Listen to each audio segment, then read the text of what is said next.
آپ کی جماعت مذاکرات کے عمل کو کس طرح دیکھتی ہے؟ میں چونکہ ہمیشہ سے مذاکرات کا قائل ہوں، میں اپنی جماعت کے حوالے سے ہمیشہ کہتا ہوں کہ شیعہ سنی فساد کے خاتمے کے لیے بھی مذاکرات ہی ہونے چاہیے۔ میرے نزدیک جنگ کسی مسئلے کا حل نہیں ہوا کرتا، جنگوں سے تباہی ہوا کرتی ہے، آپریشنوں سے تباہی ہوا کرتی ہے۔ ہمارا ملک اس کا متحمل نہیں ہے۔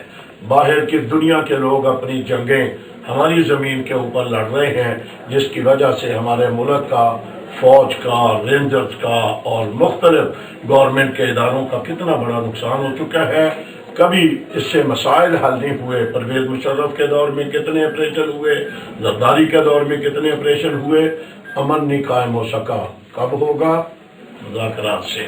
مذاکرات ایک مرتبہ اگر ناکام بھی ہو جائیں پھر بھی مذاکرات ہی کیے جاتے ہیں، پھر ناکام ہو جائیں پھر بھی مذاکرات ہی کیے جاتے ہیں۔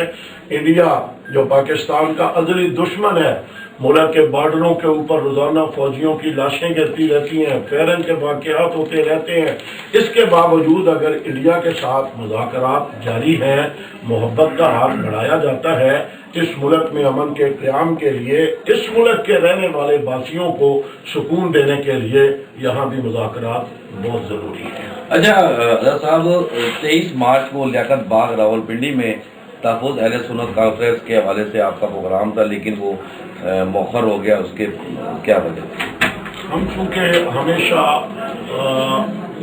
مفاہمت کی پالیسی پر چل رہے ہیں، مدامت ہم نے اختیار نہیں کی۔ ہمیں کل سے پہلے تک ہمارے راستے میں کوئی رکاوٹ نہیں تھی۔ کل ہمارے ذمہ داروں کو انتظامیہ نے کہا کہ میاں شہباز شریف صاحب کا پروگرام 23 مارچ کی مناسبت سے وہاں کوئی وہ افتتاح کرنا چاہتے ہیں۔ انہوں نے اس کو سامنے رکھ کر کے ہمارے دوستوں کے سامنے درخواست کی ہے کہ آپ مہربانی کر کے اس کو تھوڑا سا آگے پیچھے کر لیں۔ ہم نے مزاحمت اور لڑائی کی بجائے اسی کو پھر تسلیم کیا اور یہ ثابت کیا ہے کہ ہم نہ شدت پسند ہیں، نہ ہم انتہا پسند ہیں، نہ کسی بات کے اوپر ہم اڑنے والے ہیں۔ ہم 2 دن کے بعد کر لیں گے تب بھی ہمارے لیے کوئی بات نہیں ہے۔ ہم نے 23 کی بجائے 28 کا اعلان کر دیا ہے۔ انشاءاللہ 28 مارچ آنے والے جمعہ کو لیاقت باغ میں ہماری کانفرنس ہوگی انشاءاللہ۔ حضرت آپ نے فرمایا کہ جب بڑا سنے ہو جاتا ہے تو جمعہ کی اپیل دیکھیں، آپ بھی آئے ہیں، سب آئے۔ حضرت اس وقت آپ کی طرف سے بھی یہی بات اس وقت سامنے آتی ہے کہ جلوسوں پر پابندی لگائیں۔ کیا اس یہ جو پروگرام ہوتے ہیں یا جو آپ کے روزانہ بیسس پہ ہوتے ہیں، کیا اس کو تحریک نہیں بننا چاہیے؟ یہ تو سب سے امن کا فیصلہ یہی ہے، تو اسی پر سب سے زیادہ کام اس پر نہیں ہونا چاہیے؟ پرامن طریقے سے ہماری تحریک جاری ہے نا۔ اس طرح زور نہیں دیا جاتا جس طرح اس حادثے کے وقت دیکھیں نا، ابھی ہم نے کوئٹہ میں بہت بڑی تاریخ صاحب کانفرنس کر کے آئے ہیں، کراچی میں کر کے آئے ہیں، پشاور کر کے آئے ہیں۔ یہاں کریں گے تو کام ہمارا رک نہیں جانا، ہمارا کام آگے بڑھے گا۔ اور دیکھیں گے اگر گورنمنٹ نے ہماری اس پالیسی کے اوپر کوئی کام نہ دھرا تو کل ہم کوئی اپنی پالیسی میں تبدیلی بھی لے کر کے آئیں گے انشاءاللہ۔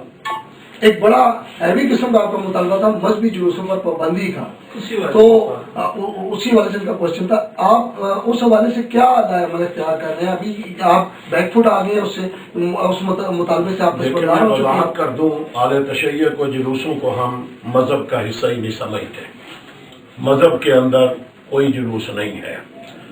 اگر کوئی مذہبی عبادت کسی کی ہے، ہم اس ملک کی اکثریت اہل سنت والجماعت سے تعلق رکھنے والے، ہم اپنی عبادتیں اپنے عبادت خانوں کے اندر کرتے ہیں۔ یہ میں ذمہ داری سے کہتا ہوں، شیعہ کا جلوس ان کی کسی کتاب کے اندر بھی اس کی کوئی مذہبی حیثیت نہیں ہے۔ اگر وہ بنا کر پیش کر بھی دیتے ہیں تو پھر بھی انہیں کہا جائے گا وہ اپنی مذہبی عبادت اپنے مذہبی عبادت خانوں کے اندر کریں۔ یہ ہم اس وقت محسوس کر رہے ہیں پہلے تو ان جلوسوں کو تحفظ فراہم کرنے کے لیے گورنمنٹ میٹنگیں کیا کرتی تھی، ایس ایچ او سے لے کر صدر وزیر اعظم تک، محرم الحرام کا چاند ابھی طلوع نہیں ہوتا تھا یہ اجلاس شروع کر دیا کرتے تھے، جی محرم آ رہا ہے، ادھر بھارت ہے خیال کرنا، ادھر کشمیر ہے خیال کرنا، ادھر اسرائیل ہے خیال کرنا۔ یہ سارے اسرائیل بھارت ان کو محرم میں نظر آتے ہیں، 11 مہینوں میں نظر نہیں آیا کرتے۔ تو میں یہ جملہ بھی ان سے کہا کرتا ہوں کہ بڑا احترام والا مہینہ تھا محرم الحرام، اس کو دہشت ناک بنا دیا گیا ہے۔ 11 مہینے گورنمنٹ کے فیصلے کے مطابق اگر ہمارے کھاتے میں ہیں، اہل سنت والجماعت کے ہیں، اور 1 مہینہ ان کی تقسیم کے مطابق، اگرچہ وہ بھی ہمارا ہے، ان کی تقسیم کے مطابق اگر اعلی تشیع کے لیے انہوں نے مخصوص کر دیا ہے، ہمارے امن پسند ہونے کی اس سے بڑی دلیل کیا ہو سکتی ہے کہ 11 مہینوں میں گورنمنٹ کو کوئی اجلاس بلانے کی ضرورت نہیں پڑتی۔ جب ان کی تقسیم کے مطابق ان کا مہینہ آتا ہے تو پورا ملک ٹینشن میں آ جاتا ہے، فوجیں ملک میں آ جاتی ہیں، رینجرز والے بازاروں میں آ جاتے ہیں، تو ان دہشت گردوں سے چھٹکارا ضروری ہے۔ اچھا حضرت، بات جو ہے نا جو تحریک طالبان، میں اگلا جملہ بھی یہاں وضاحت سے اس کو اور بھی کہہ دوں۔ میں نے کہا پہلے جلوسوں کی سیکورٹی کے لیے کہا جاتا تھا، اب ہم سمجھتے ہیں یہ جلوس ہمارے لیے سیکورٹی رسک بن گئے ہیں۔ ہمارے اہل سنت والجماعت کے گھر محفوظ نہیں ہیں، بازاروں میں ہماری دکانیں محفوظ نہیں ہیں، بازاروں میں ہمارے دفاتر محفوظ نہیں ہیں، ہماری مساجد اور ہمارے مدارس محفوظ نہیں ہیں، اس لیے کہ راستے میں جو مسجد آتی ہے اہل سنت کی شہید کر دی جاتی ہے، مدرسہ آتا ہے طلباء کو ذبح کر دیا جاتا ہے، قرآن پاک کو جلا دیا جاتا ہے، حدیث کی کتابوں کو جلا دیا جاتا ہے، پوری مارکیٹوں کو جلا دیا جاتا ہے۔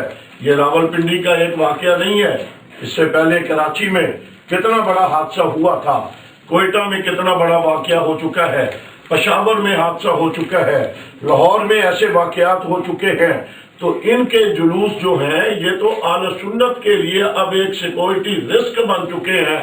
میں گورنمنٹ سے مطالبہ کرتا ہوں اہل سنت والجماعت جو اس ملک کی اکثریت ہے انہیں سامنے رکھ کر کے انہیں تحفظ فراہم کیا جائے۔ اور یہ کہتے ہوئے بھی مجھے افسوس ہو رہا ہے کہ اکثریت ہم ہے اور ہم اپنے لیے تحفظ مانگ رہے ہیں، یہ کتنے بڑے افسوس کی بات ہے۔ ایک اقلیت کو جب اکثریت کے اوپر مسلط کیا جائے گا اور ہمارے جذبات کو مجروح کیا جائے گا، کب تک ہم اپنے کارکنوں کو مطمئن کرتے رہیں گے؟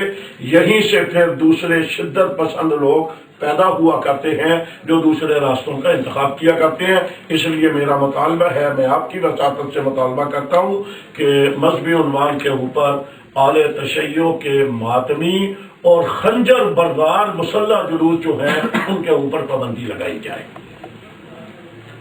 حضرت حکومت اس وقت طالبان کے ساتھ مذاکرات کے لیے اپنے جو ہے نا وہ انہوں نے کمیٹی بھی تشکیل دی ہے اور وہ عمل جاری ہے، لیکن اس دوران اسلام آباد میں ایک سانحہ واقع ہوا، جبکہ ان کی طرف سے ایک بندش کی بات کی گئی تھی کہ اس دوران جو ہے نا ہمارا کوئی بھی دہشت گردی کے حوالے سے کسی قسم کا کوئی واقعہ رونما نہیں ہوگا۔ یہ اسی وقت یہ واقعہ ہوا۔ آپ کیا سمجھتے ہیں کہ یہ کون سی قوتیں ہیں جو دہشت گردی کی کارروائیوں میں ملوث ہیں، جبکہ تحریک طالبان نے اسے عالمی کا اظہار کر دیا؟ پاکستان پوری دنیا میں اسلامی قلعہ کے نام سے معروف ہے۔ دنیا کفر سے اسلامی قلعہ ہونا بھی برداشت نہیں کیا جاتا۔ اس انداز میں جب سے پاکستان ایٹمی قوت بنا ہے، دنیا کفر سے یہ بھی برداشت نہیں ہو رہا۔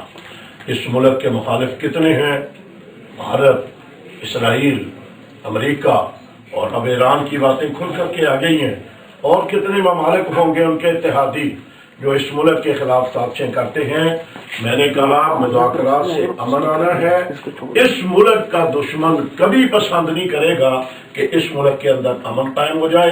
جو ہی مذاکرات کی باتیں شروع ہو جاتی ہیں اس وقت کوئی نہ کوئی نیا دھماکہ، نیا کوئی سانحہ ہو جاتا ہے۔ یہ خوشی کی بات ہے کہ طالبان نے ان تمام ہونے والے واقعات سے لا تعلقی کا اعلان کر دیا ہے کہ ہمارا ان دھماکوں سے کوئی تعلق نہیں ہے۔ تو گورنمنٹ کی ذمہ داری ہے کہ ان اداروں کے اوپر ان کی نظر رہنی چاہیے جو اس ملک کے خلاف سازشیں کر رہے ہیں، اور انہیں سامنے لا کر کے قوم کے سامنے ان کے چہروں کے اوپر سے نقاب اتارنا چاہیے، تاکہ پتہ چلے اس ملک کا دشمن کون ہے، اس ملک کا دوست کون ہے۔